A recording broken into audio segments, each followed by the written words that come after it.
Yo, what's going on, guys? Happy Friday. Thank growth it's Friday. Carlin, how you doing? I've got no complaints. I did a 2-mile hike this morning and I'm not regretting it yet. A 2-mile hike? What are you doing with your life? Who wakes up and is like, man, I'm going to go hike 2 miles?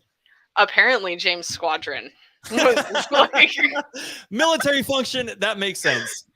we're like, what's the best way we can get out of PT and leave early? You know what, guys? We're going hiking today. Like, dang it. You know what? That's the good thing, though. Like, it's not, that's why I love the chair force. Like, you know, everybody, I think there are other civilians and stuff that I've come across that are like, man, like, thank you for your service. Like, this is awesome because of you. I didn't have to go do that. But you know what? Like, me having prior Air Force service, like, I'm looking at everybody who joined, like, the Marines and the Army. And I'm like, dude, like, thank you for your service. Thank you for you going and doing that, man. Like, I get to be in the chair force. You know what? We go on hikes and you know, drink beer at the end, and we give ourselves the excuse to leave early on Friday. And it was a great time too. That's such an Air Force move. Like, we're gonna go hiking and we're not gonna ruck. Like, there's no 50-pound packs or anything like that. As a matter of fact, wear something comfortable, guys. Don't want you in uniform. We're not gonna wear boots. Make this a family event.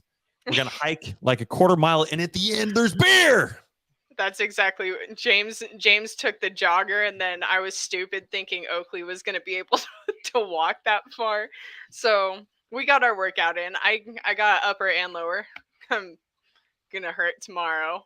Man, good for you. Good for you. That's what it's all about. That's what we're trying to do, right?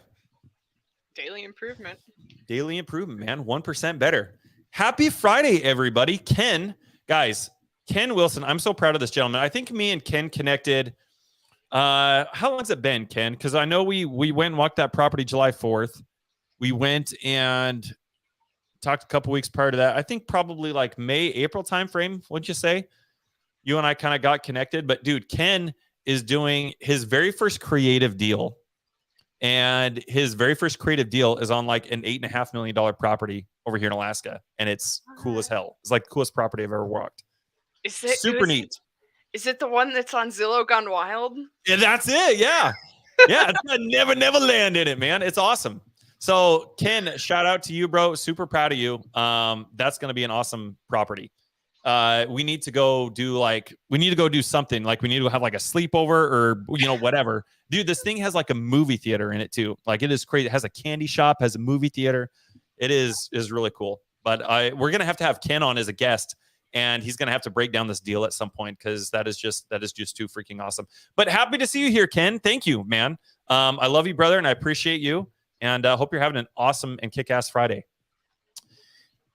Angel, talk about somebody with just some extreme growth, dude. Like, me and Angel met at the beginning of the year. How long have you known Angel, Carlin? I met her in your elephant challenge. So that was back in... December? Man, that was before January, actually, as a matter of fact. I think it was back right towards the end of the year. Like maybe November last year or something like that. Yeah, I think somewhere in there. Yeah. I mean, talk about... I'm so grateful for having the opportunity to meet you, Angel. Very grateful for you. I'm glad you're in my life. It's been awesome to grow together and just being on the sidelines. And I'm just over here with my pom-poms, just like cheering everybody.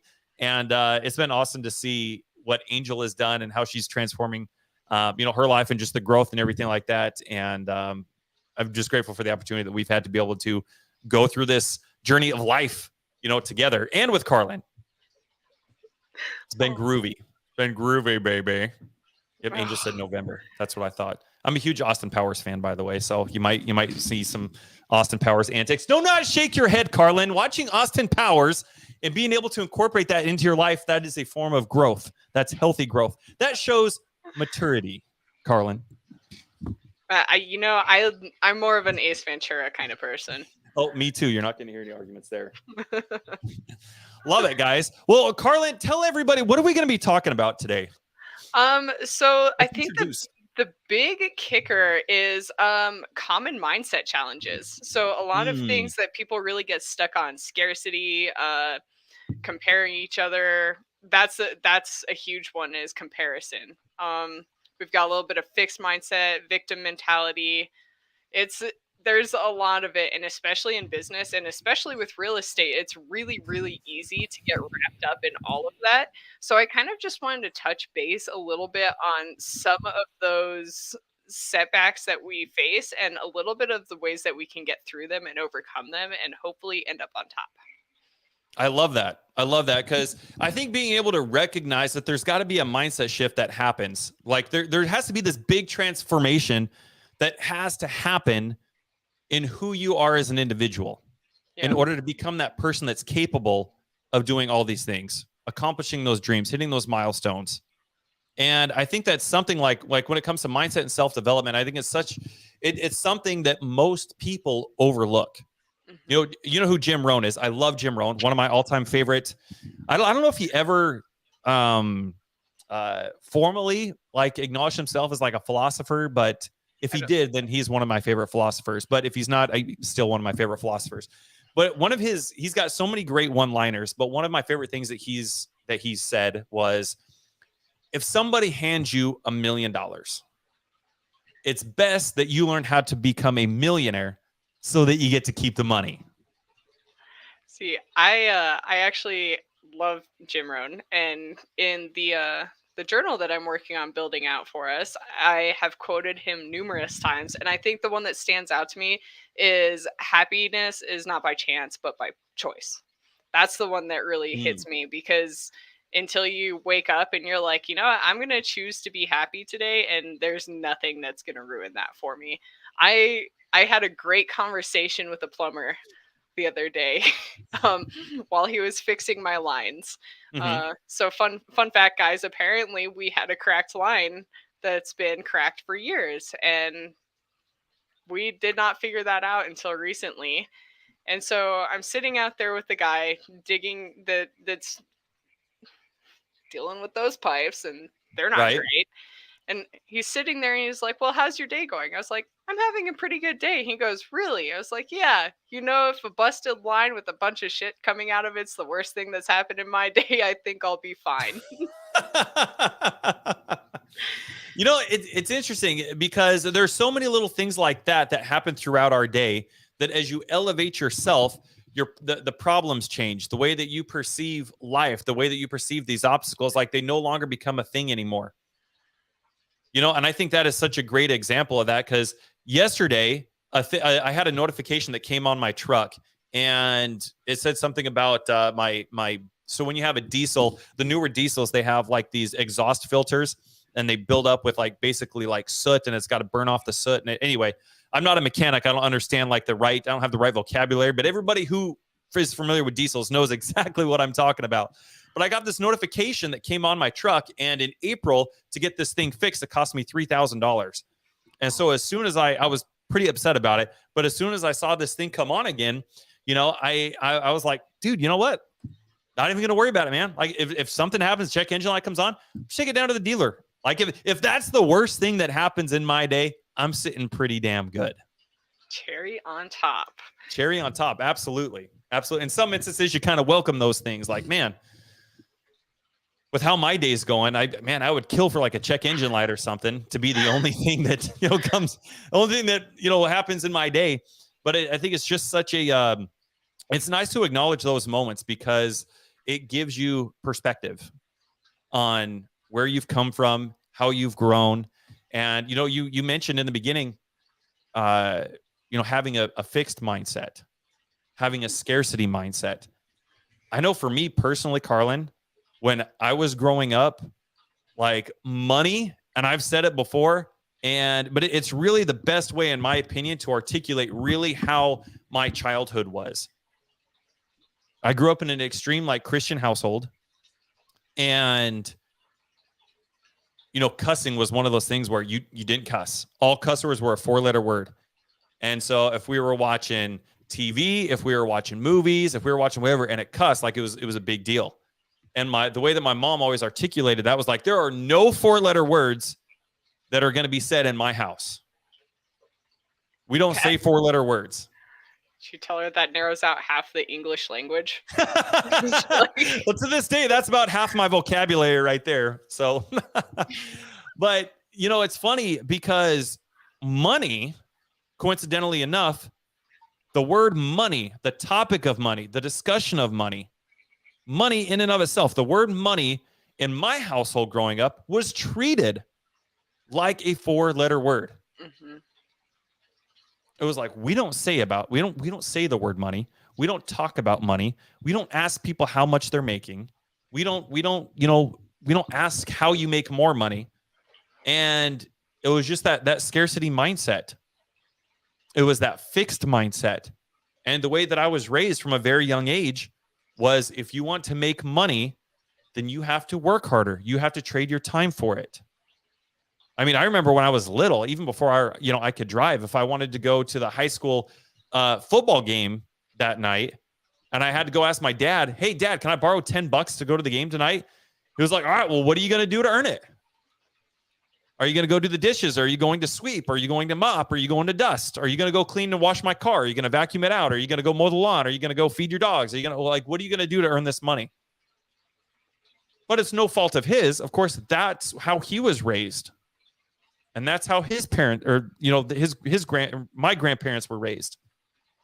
Because if we wanted to make money, then we had to trade our time for it. We had to work harder. Mm-hmm. And it's interesting seeing this shift that we're having now, this generational shift with, got kids. My oldest is 8 years old. My youngest is 2. And it's interesting, having my kids come to me now and they're like, "Dad, I want to create a podcast. I want to create a YouTube channel.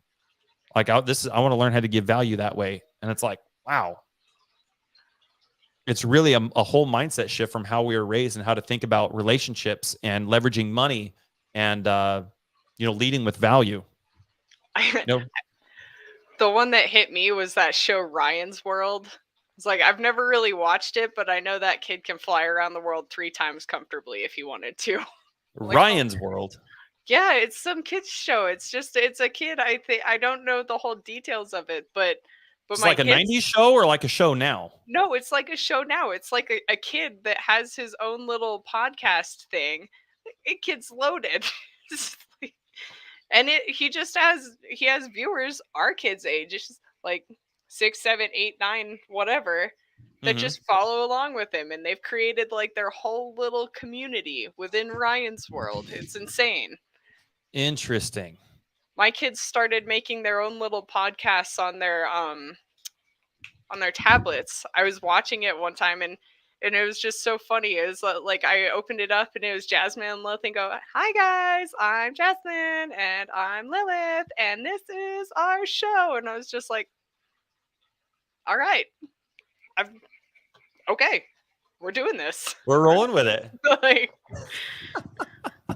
Like technology has given us no reason to have any sort of scarcity mindset or anything like that, because you can do literally anything.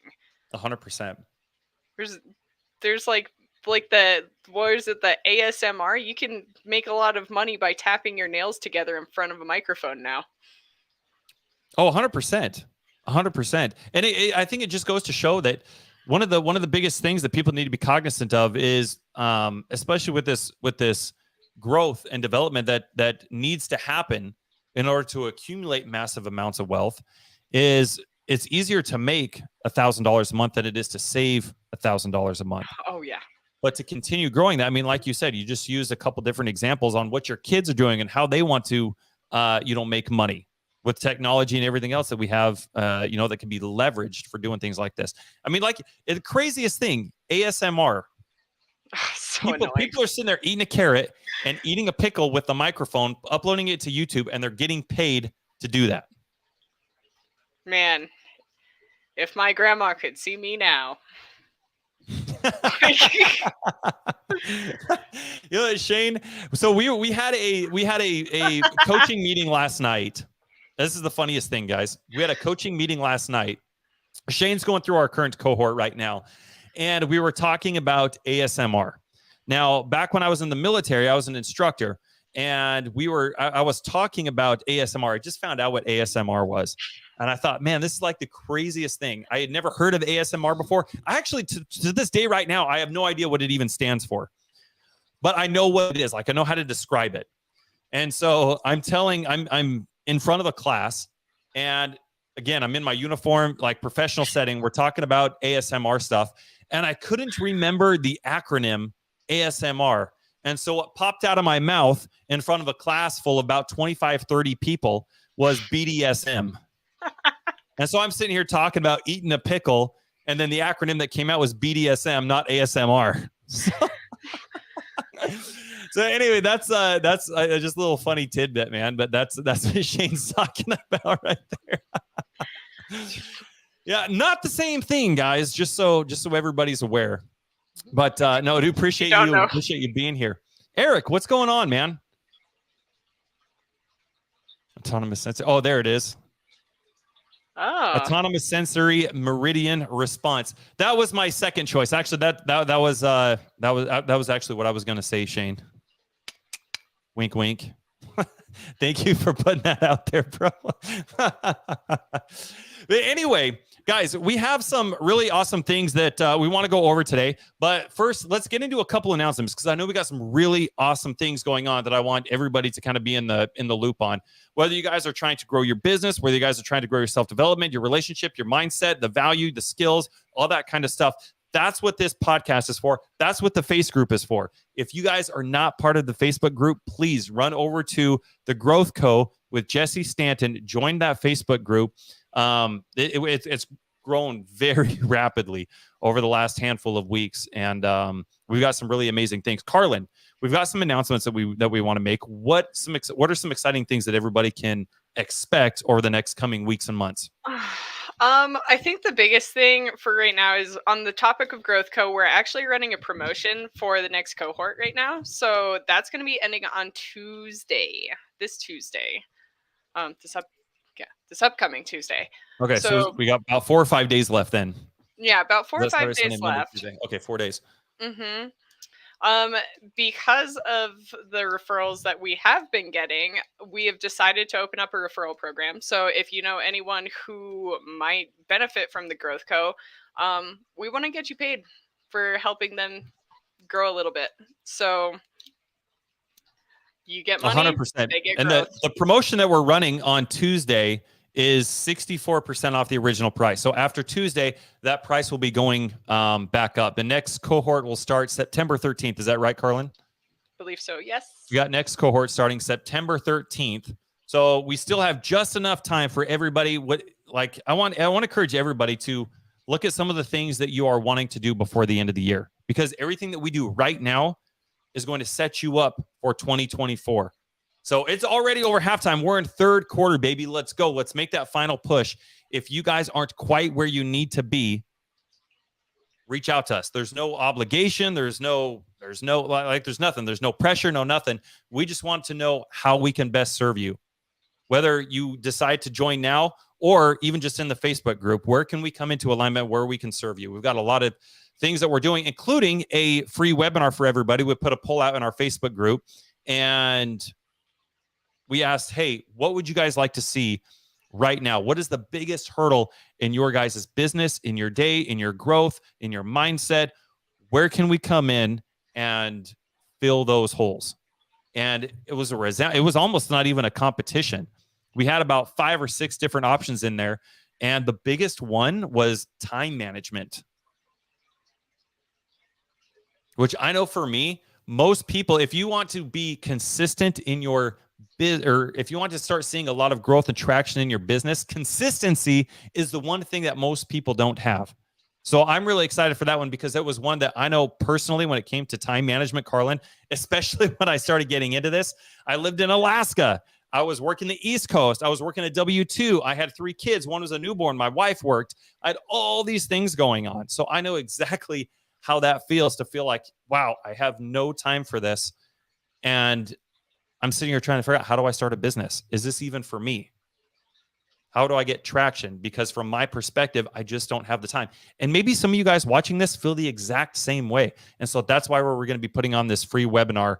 I think in about somewhere between the next week and a week and a half. We haven't fully got it scheduled yet, but stay tuned for that. If you guys would love the link or to be part of that, shoot me or Carlin a DM. And once we have those, that final date, we'll definitely let you guys know. So, and we're going to do a deep dive.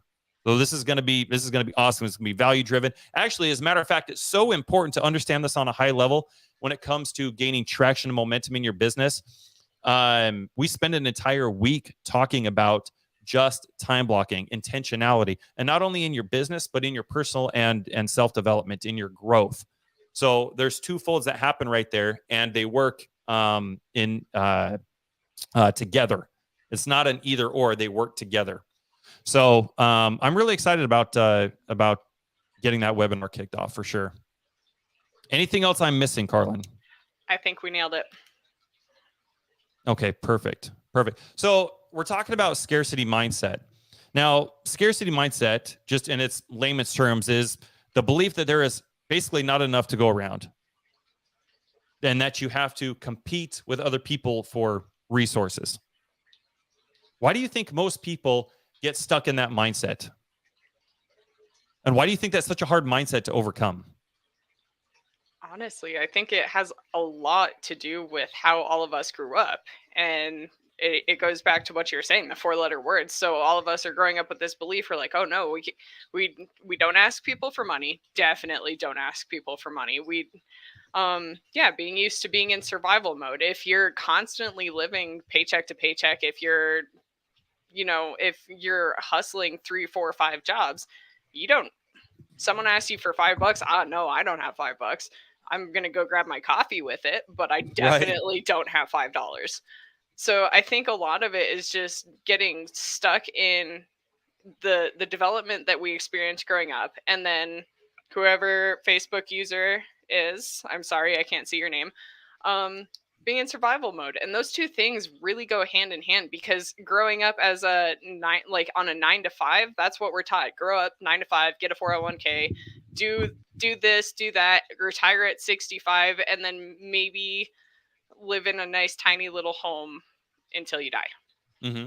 And so on that 9 to 5, chances are you're probably getting paycheck to paycheck, and you're just stuck in this tiny little rat race. Yeah. And it's never ending. And so when you get into the world where people are like, oh yeah, no, definitely, I'm going to lend you money, it's terrifying, because you've got no idea how to accept it. You've never learned how to ask for money. You feel bad. The guilt you feel when you're first learning how to ask someone for money is insane.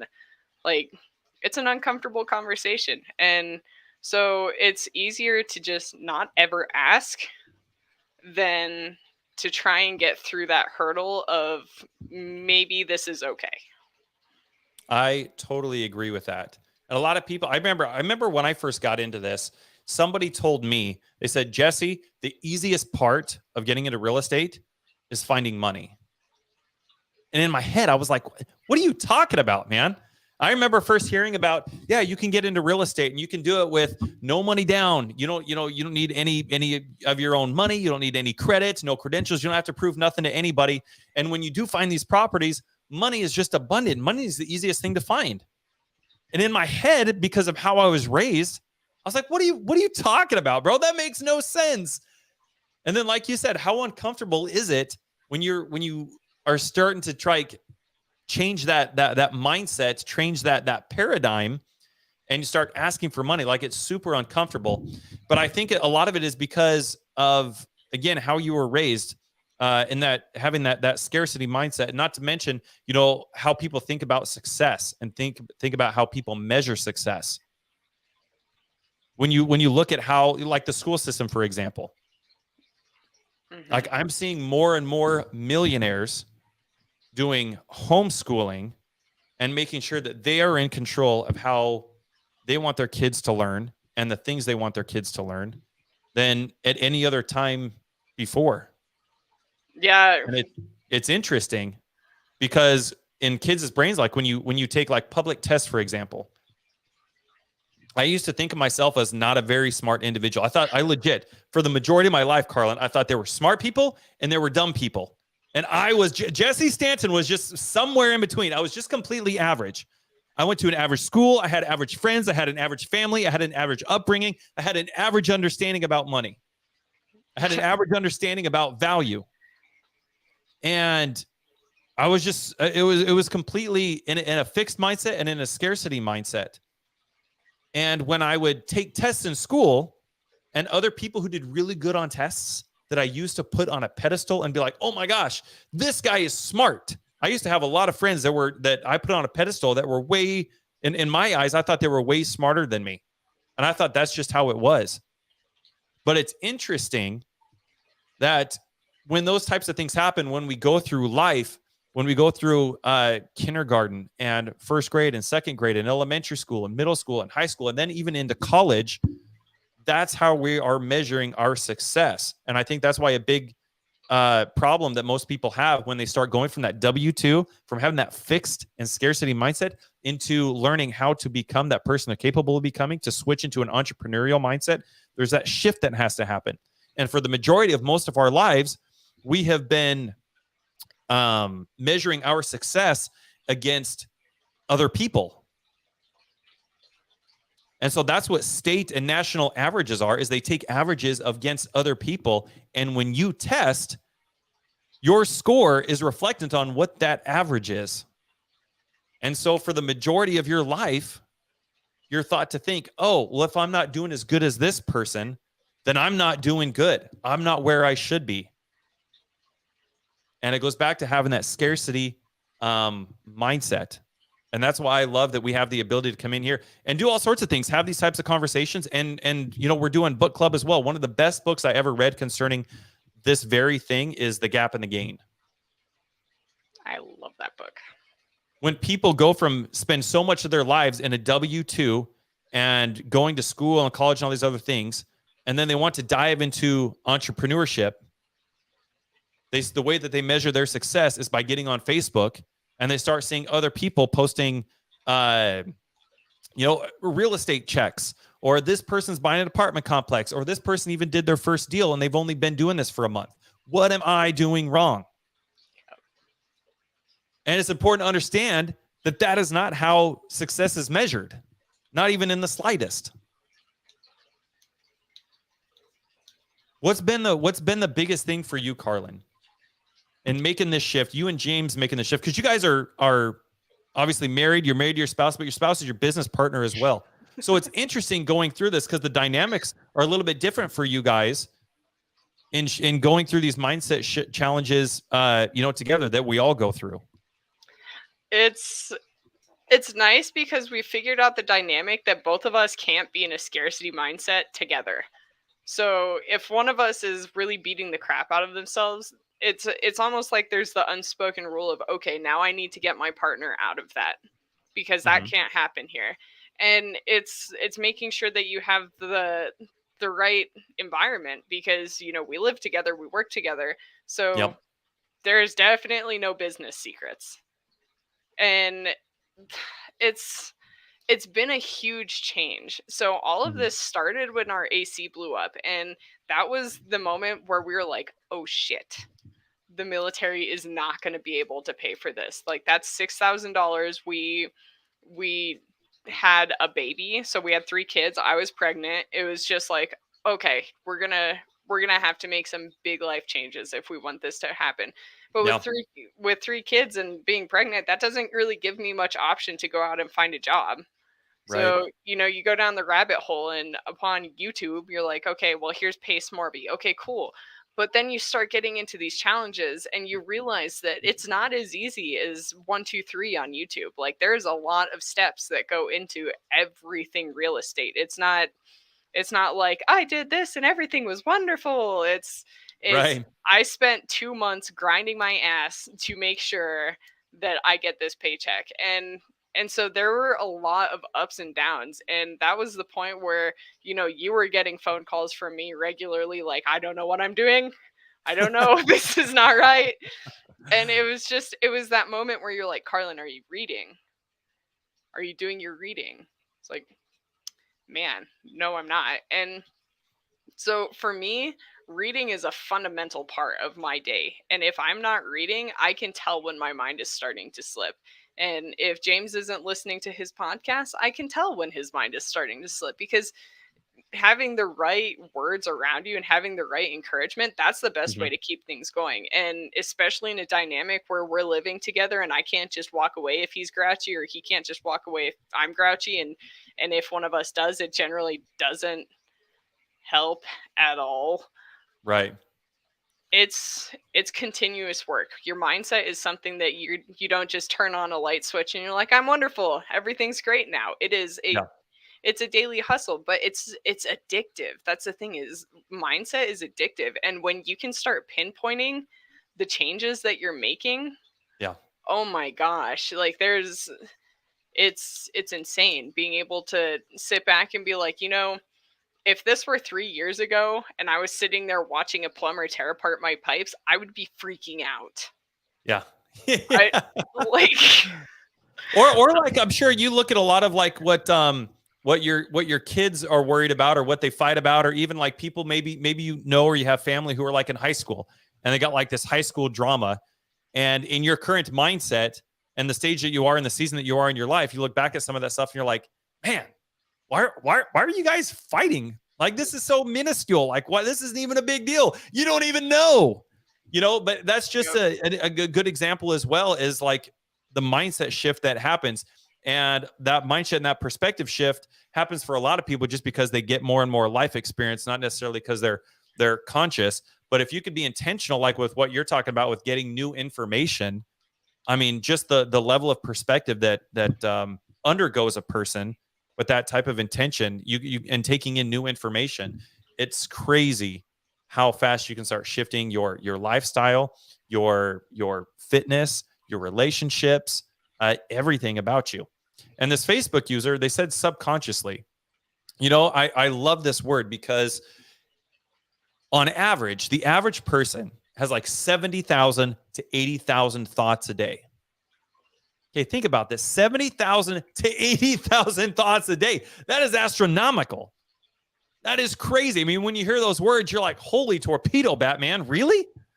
I thought about 80,000 things yesterday, both consciously and subconsciously. That's insane.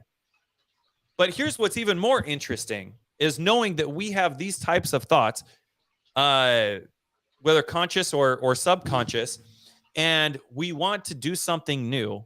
We want to create a new path. We want to create generational wealth. We want to retire our parents. We want to develop ourselves. We want to do insert X, Y, and Z. But what we're not doing is we're not willing to change our 70 to 80,000 thoughts. You're having 70 to 80,000 thoughts a day and a lot of them are subconscious. So subconsciously, you have a lot of scarcity things going on, and you're over here trying to create this new life. And unless there's being effort put into the new information, you can't take that and go do anything intentionally over here. So you end up, it's kind of like this tug of war thing where you have thoughts over here of wanting to do this, but the majority of those 70 to 80,000 thoughts are over here in a scarcity and in a set and fixed mindset of, saying, hey, you can't do that. You shouldn't do that. You're not that person that's capable of doing this. You don't even know how to do this. And that correlates a lot with how we're talking to ourselves too. And that's something that personally, it's a pet peeve of mine. I do not like hearing people talk negatively to themselves. It is one of the best ways to irk me. And if you want to get a whole mindset coaching session, call yourself stupid, I dare you. Because a lot of our personal mindset restrictions circulate around the way that we treat ourselves. And it's astonishing to me because we'll go out and we'll encourage other people. Hey, you're doing so great. Hey, I can't believe you're making these changes. You look so good. Your diet, man, it's doing wonders for you. But then we have the audacity to go home and say, well, I'm too thin. I'm too big. I'm not I don't have enough money like that person does. I'll never achieve anything. And so we have all of these things that we tear ourselves down for, and it just it hurts. It honestly, it kind of hurts me a little bit to hear someone so wonderful saying such horrible things about themselves because they don't see their value the way other people see their value.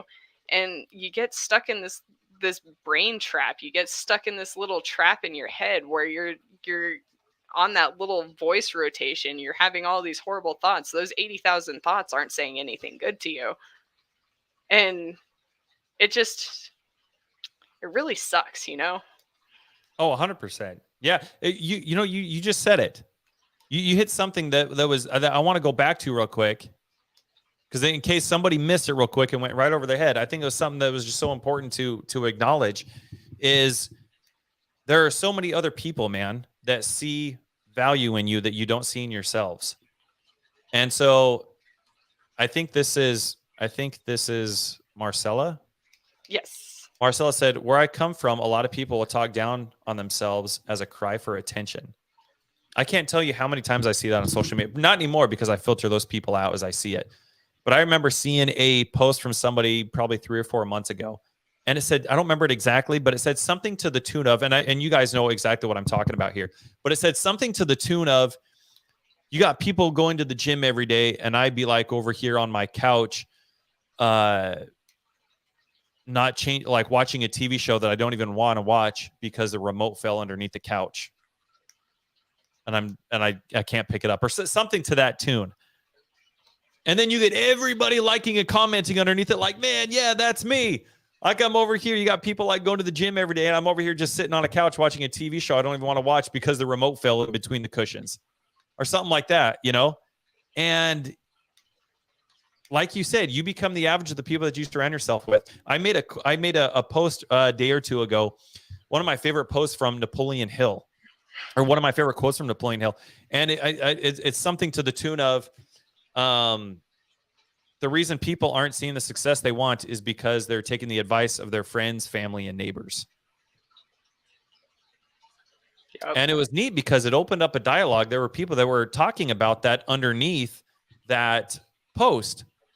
And one of the things that somebody mentioned, I wish I could remember who said it off the top of my head, but they did a wonderful job of just kind of breaking it down and saying, you know what, it's because you get a lot of these people who know you, that you went to high school with, that you went to college with, that you grew up with. You got friends and family who they see your flaws, and they're really big on identifying them and not seeing your vision. They're not sharing your vision. And I think that's the problem that most people have as well, is you get other people who are posting things about negativity because they want the attention. But at the same time, when things are going well, your automatic reaction is to go back to these people and ask for validation. And it's almost like asking somebody else to narrate the story of your life. And if somebody says, no, what are you doing? You can't do that. And it's interesting that you will always find more support from a complete stranger than somebody who is your friend, your family, or your neighbor. Because of that very thing that Carlin said. There are so many people who don't see those flaws, but they see the potential that you have. And they will support you, and they will cheer the hell on out of, for you. And man, I think that's awesome. I think that was just a big thing that I just want to go back and hammer down on. I love that you mentioned that, Carlin. Well, it's something that's been key to the way, exactly like what Mike said, moving to another town. Granted, I've got some amazing support systems in my hometown that I didn't realize I had, but I was a straight F student in high school. Like, F is my favorite letter. I saw it all the time, and I kept it there. And it was just incredible because I dropped out of high school, and when I dropped out, all of my friends disappeared. It was just insane. They all dropped off, and that's fine. But I moved to a different town, and now I'm getting messages from people like, hey, can we talk? No, I don't want to talk to you. Hey, can I come see you? No, I don't want to see you. You had nothing good to say for me when I was dealing with a big part of my life. So I'm sorry you're going through that. Here's my bit of advice. I'm going to move on with my day. And I've surrounded myself with amazing people. Eric, Mike, Julie, Marcella, I'd love to get to know you. Jesse, like these phenomenal people. I could reach out to any of them and be like, hey, I did this thing, and I'm super proud of it. Pansy is another great example. Yes. And you reach out to these people, and I've never met any of you in person. I've never met any of the people I've worked with in person, with the exception of Daniel Quijano, another person I could reach out to and be like, yo, I did this thing and it was phenomenal and I feel so good about it. And instead of finding all of the nitpicky little things that a lot of us deal with growing up that keep us stuck in this tiny little mindset bubble, I have this amazing support system of people that are going to be like, "Hey, how can I help you? What can I do to make things better? How can we take this from a level 10 to a level 100?" And it's just so important having those people around you because you realize that it kind of it takes you from ground to realizing that you're elevated. You can be wherever you want to be. That is no one's determination but yourself. And so I think getting out of that fixed scarcity competitive awful mindset, it's so relieving to get that feeling off your shoulder and be able to be around people who just want to see you succeed. And when you have those people around you, you have that feeling within yourself. And at that point, you're not trying to race Princess Peach on Rainbow Bridge. You're racing your ghost. Like, dude, that is the best thing ever. Just say that again. Go back and say that again. That is literally the best analogy that I've ever heard in my life. I don't know if you guys caught that. I'm going to make Carlin go back and say that again because it goes back to what we were talking about earlier. I think one of the biggest things that most people overlook is really how you measure success. And our automatic behavior when we're starting a business, when we're starting, whatever, getting to that next level, whatever it is you guys are trying to do, our automatic thought process is, oh, well, I'm going to go in on Facebook and then I'm going to see what this person's doing. Or maybe you inadvertently don't even go looking for that. You just happen to see it. And your automatic reaction is, why did they get a deal? I'm still hunting for my first deal, or I'm still trying to find somebody I can bring on my team, or I'm still trying to figure out, what my avatar is how I can be a leader, how I can lead with value. And Carlin hit the nail on the head right there that I want you to go back and acknowledge real quick, or go back and kind of reiterate what you were talking about right there. Because what most people are doing when they're measuring their success is if everybody's playing Mario Kart, but whether it's your first time playing Mario Kart or you're racing against somebody who's played Mario Kart for the last 20 years, that person who's been playing for 20 years knows exactly where to slide, where to power slide, where the power-ups are on the course, where the jumps are, where they need to let off the throttle, all these kind of things. And you're measuring yourself against that person, and it makes no sense. But go back and elaborate on that real quick, Carlin. What you just talked about. Well, you don't want to be racing Princess Peach on the Rainbow Bridge. You want to be lapping your ghost. And this is an analogy that I just play over in my head when I wake up in the morning. My kids play Mario with James very regularly. And so I was sitting there one day watching them, and they're getting frustrated. They're getting pissed that they can't win against the computers. And I looked at him, I was like, well, just beat your ghost. Just beat yourself. And they didn't realize it, but beating your ghost it's satisfying. It's I know I say the word a lot, but it's a fantastic feeling. It's phenomenal because now you've figured out where the power slides are. Now you figured out where the level ups are. Now you know where the turtles are to take out Princess Peach. Fuck Princess Peach. I love that. That's really it is. That's how you measure success right there. It's not against what the state has set and said, hey, this is if you're in 6th grade, this is how you should be performing. This is the level that you're measured against. That's not at all how we measure success. It's measuring against your own progress. Are you better than you were yesterday? And that's where the self-development comes in. That's where comes, you need to learn and to grow your mindset. You need to become an entirely different person, because if you were the person that was capable of handling that, being handed $1 million and being able to keep it, then you would have accomplished that already. You'd already be where you are. So it's so important to assess and have the mental fortitude to continue going with trying to just be even 1% better than you were the day before. And with that progress, with that experience, you're racing against your ghost. I love that, Carlin. Thank you for sharing that. That was like mic drop. That was like bombshells right there, man. Turtle shells. So where can people start if they're having problems figuring out how do I get new information, because I can't make new decisions on who I want to become or the direction that my business needs to go when I've got 70, 80,000 thoughts going through my head every single day and those thoughts aren't changing. Where can somebody start? What is step one if somebody's feeling like, man, I want to elevate myself, but I don't know what that next step looks like. I need to change my thoughts. I need to change my patterns. I need to change my behaviors. I need to change my emotions. I think step one is first recognizing your dialogue, recognizing what you're saying to yourself. There will be times where I'll be walking through Walmart and I'll just be like, man, this sucks. I'm like, no, wait, no, wait, no, wait. You know what? I'm sure there's a lot of stressed out people in here. I'm just going to go about my day. I'll maneuver through somewhere else. It's the way you're talking, even whether it be how you're talking to yourself or the way you're talking in general. I mean, it's going to make a huge difference on the way you think. Doing tiny little tasks. My favorite thing is to step in front of those automatic doors and then tell someone I opened the door for them. It makes me laugh. Like, and you know what? It makes them laugh too. So changing your dialogue, doing little things that, maybe bring a smile to your face. Maybe it's even better when it makes someone else smile. Doing little teeny tiny things like that consecutively, oh, all the difference in the world. I think aside from those two things, the biggest thing for me, I will preach it till the day I die. Shane can vouch for it, Pansy can attest to it. Get a journal.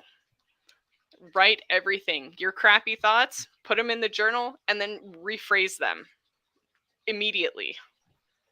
See how you can go from a fixed mindset to a growth mindset. It's like parenting. Parenting's a great example. At the end of the day, you go to bed going, man, I don't know if I did enough. And there are times where I catch myself saying that. And I'm like, you know what? My kids had a great day. They smiled and they laughed a lot. And if maybe they got upset once or twice, but that's human. That's human nature. And there's all I can do is help them get through those emotions. So changing your dialogue, writing out your dialogue, and figuring out how you can fix it, that's going to help with the way you do things in your everyday life. So I'm a big proprietor, big advocate of a journal.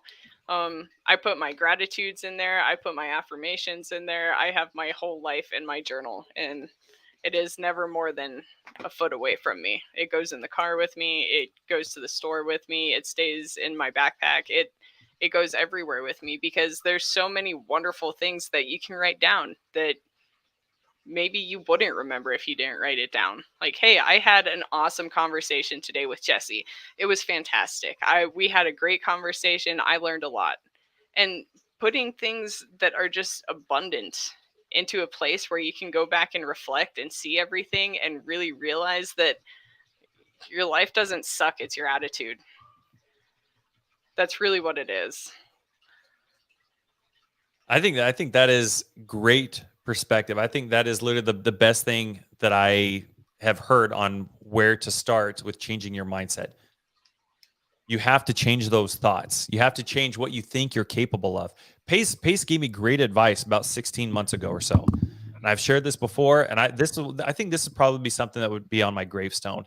And just as people are walking through the cemetery, and I do that sometimes. Like if I go to visit a family member or something like that, I kind of walk through and I just take some time to look to see what's on other people's gravestones and think to myself, man, I wonder what was going on during that time period. I wonder what this person went through. And, for the longest time, a good portion of my life, I was really into music, especially as a young kid. And I play guitar and I was in bands, and that's the direction I thought my life was going to go. I thought I was going to go be a rock star and do all these things. And that was my gravestone was going to be like a guitar and it was going to be sick. It still might, I don't know. But, it was interesting when I was stationed in Phoenix, there is an Arizona National Veterans Cemetery that I went and volunteered for an event at. And it was really neat as I was kind of just walking through that cemetery. I started thinking about, what what everybody was going through, like how they lived their lives, what contributions they had to their family, to their friends, that ended up having that butterfly effect. What impact did they have? And one thing that as I've gotten older, I want on my gravestone, if somebody ever finds themselves walking through that cemetery and just reading the gravestones and seeing what's on there, I would want the advice that Pace told me on my gravestone. If there's anything that I could continue contributing and leading value to and helping somebody see something from a different perspective, even after I'm dead, it would be acknowledging the fact that it's not who you think you are that's holding you back. The fact that you want to go do all these things, the dreams that you have, the way you want to run your business, what you think you're capable of, all those things, that's well and dandy. That is perfect. And guess what, guys? Those abundant things, that's not the problem. That's not what's holding you back. That's not what's keeping you from moving forward and hitting these next milestones. It's who you think you are not. Living in those scarcity and stagnant mindsets and having those types of conversations that go along with that are what keep us from accomplishing those things. If you don't think you're the type of person that can go do X, Y, and Z, if you don't think you're the type of person that can go make an extra 6 figures by the end of the year, if you don't think you're the type of person that can go build relationships with private money lenders, those are the types of things that are holding you back. If you don't think you're the type of person that can, maybe you've been wanting to get more involved in social media. Maybe you guys want to do your own podcast, but you don't think I'm not ready yet. Or if you had that really awesome business idea that you want to do, but you're like, man, I'm just not ready for it yet. I'm just not ready for it yet. Just remember this. There's somebody out there that's doing what it is that you want to be doing, and they're making a lot of money doing it. And they are worse than you are at that thing. But they're making money doing the thing that you want to be doing, even though you're better at that thing, simply because they chose to believe in themselves more. So I figured this would be kind of a great place to end this. That would be a great note to end this. And hopefully it gave you guys something to think about. Hopefully it gave you guys some action steps to take. Do me a favor real quick. This is something that Carlin and I love doing. And it's something we're going to continue doing because we love it. A lot of people have real passions, especially when it comes to real estate. And there's so many, and the problem with real estate is there are too many ways to be successful in it. There's so many different ways and avenues to be successful and make money in real estate.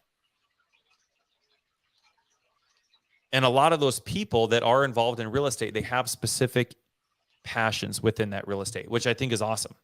You got some people who are really into multifamily. That's their thing. They just love everything involved with multifamily, from negotiating the deal to finding the deal to underwriting the deal to talking to the sellers, all that kind of stuff, walking the property, everything. That's their thing. Or you got some people who are like, dude, Airbnbs or arbitrage or whatever. That's my thing. I love that. I'm that guy. I know anything and everything to know about arbitrage or whatever that is. Or you got some people who feel the same way about fix and flips. That's the one thing that they do. They are so obsessed with it. They love the feeling of going in and finding a completely dilapidated property, breathing new life into it, and then bringing a new family into it, and then doing all these things, the story, the feelings, everything that goes along with that. They love that. That's their thing. To be completely honest with everybody, Carlin and I love that too, but our passion, even more than real estate, is this right here. We love being able to come in here and to help people at this level, to understand what their strengths are, to get clarity on the roadmap of what it is they're trying to do, to build and strengthen those relationships. Because for both of us, that has been the biggest and most pivotal moment in getting Carlin and I to where we are in all of our businesses, as understanding that growth and the mindset, the development, and the importance of being intentional with changing our thoughts. We have 70 to 80,000 thoughts a day, and a lot of them are subconscious.